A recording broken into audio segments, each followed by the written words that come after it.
There you go.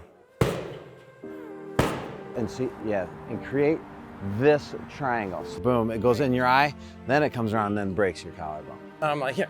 And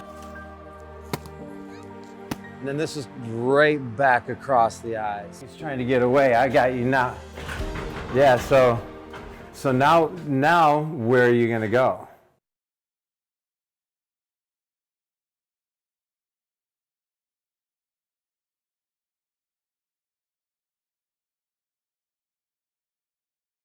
My name is Tom Shikaski. I run an awareness school that also teaches self-defense to women, children, and other communities that are at risk.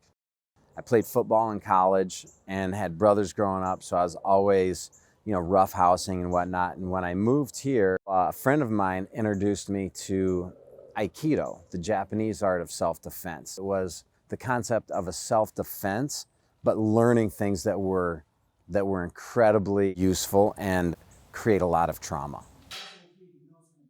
I've been studying Filipino stick and knife fighting for 9 years, which is learning how to fight multiple attackers and really looking at what are the most vulnerable parts of a human. So the two are actual military style fighting techniques. The true sense of martial in martial art, which is not a sport. It is defending you and your loved ones above all else.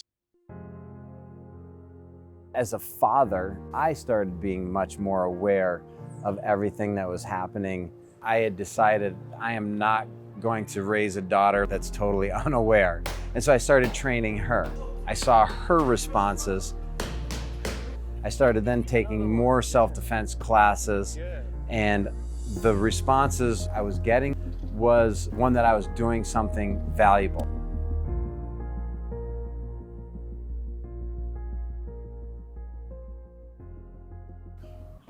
It became more evident and clear to me that people here in the city didn't really feel like they needed it, yet statistically speaking, it was happening all the time. I know so many people that are at risk. They're getting sought out to be beaten up by people that are homophobic or just plain hate in their hearts.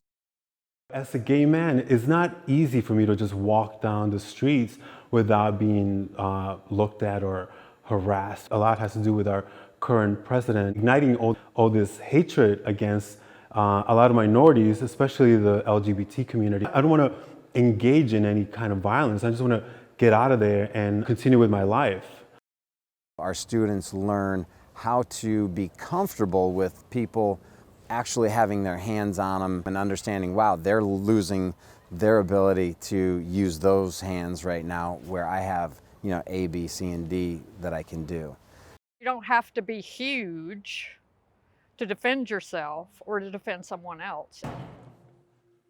I was in a domestic violence situation, so I was constantly harassed, beaten. I was always abused by this person. I feel more empowered that in case I was to encounter a situation like that, I feel confident that I could just easily get out of that situation. I haven't had anyone go through the program that has had to use the physical part, which I find that amazing. I've had several people tell me how they've avoided situations.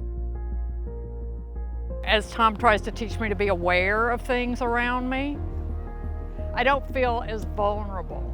You can sit on the train and look around and see how people's body posture is.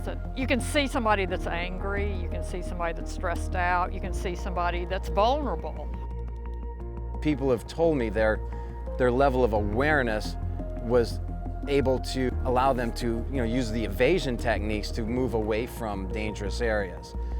On the other hand, I've had a couple people here in the city say using the stop technique and very confidently defending their space was enough as well. Unfortunately, too many of the people that are taking my class have had violent things happen to them, and I want to get to them in that preventative stage, middle school, in high school, before young women are going off to college. And I also want to teach young men how they can step up and help out and be part of the solution, not part of the problem.